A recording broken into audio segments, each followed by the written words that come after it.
you tired of listening to us talk? Well, yes. So occasionally, we're going to ask you some questions.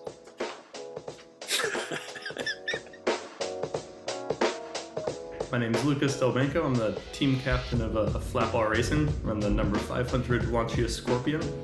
My day job, I'm a mechanical engineer for a small optical engineering company. So I spend most of my day dealing with, parts in the single digits of microns. And then I come home and I do body work with a 2-pound sledgehammer. It's really nice having a little mix of one and the other. So I really race Lemons because it's the series that allows you, in my opinion, the most freedom to kind of do whatever you want. Right? We've taken a really crappy old car. Sure, it's got some kind of decent bones in the suspension and the drivetrain, and we've done so much to it at this point that in any other series, they would look at us and either tell us to go home or tell us you're racing against 400 horsepower BMWs. Lemons is smart enough to look at us and our crappy Italian car and go, you'll race with the bottom feeders, good luck, have fun, may the odds be ever in your favor. That's one of the things I really, really like about Lemons. So the car is a 1977 Lancia Scorpion, one of maybe 1,700 cars that they sold in the US. Fortunately, American consumers were smart enough to not buy them. They were absolutely terrible when they were new. Suspension-wise, it's got a couple of pretty cheapo coilovers in it. That's mostly stock. It's got halfway decent brakes on the front and the stock ones on the rear. It's got Maserati bi-turbo wheels, as one does for all of your large wheel Italian car needs, with decent tires on them.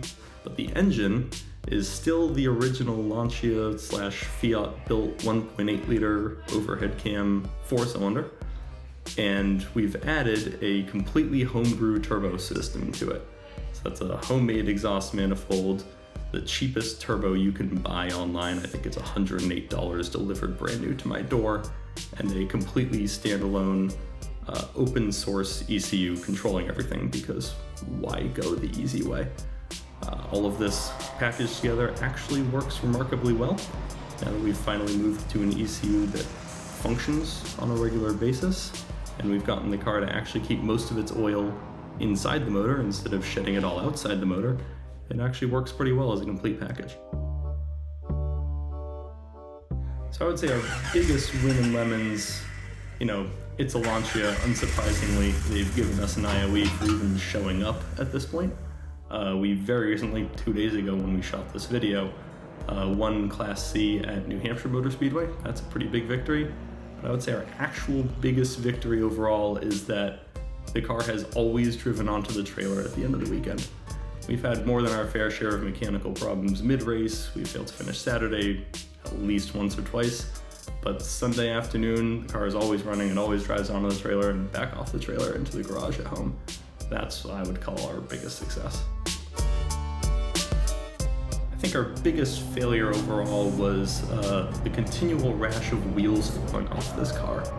Anyone who's raced in the Northeast over the last couple of years has probably seen our car off to the side of the track on 3 wheels. We still don't know why they were falling off. It wasn't breaking anything.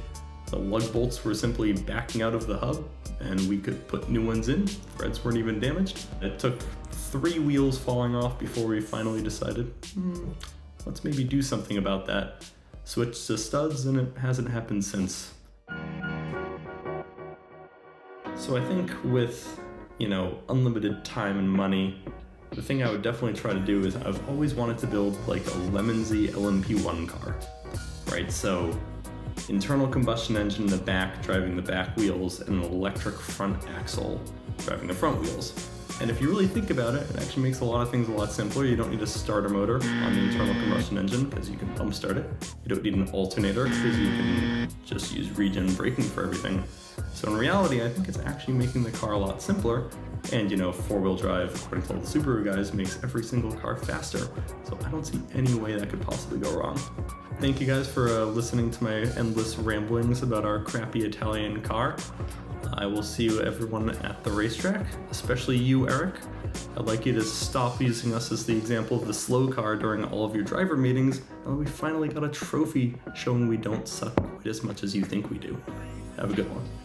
Seriously? Seriously? I can't believe it! I'm telling you, I'm gonna do it! That's it!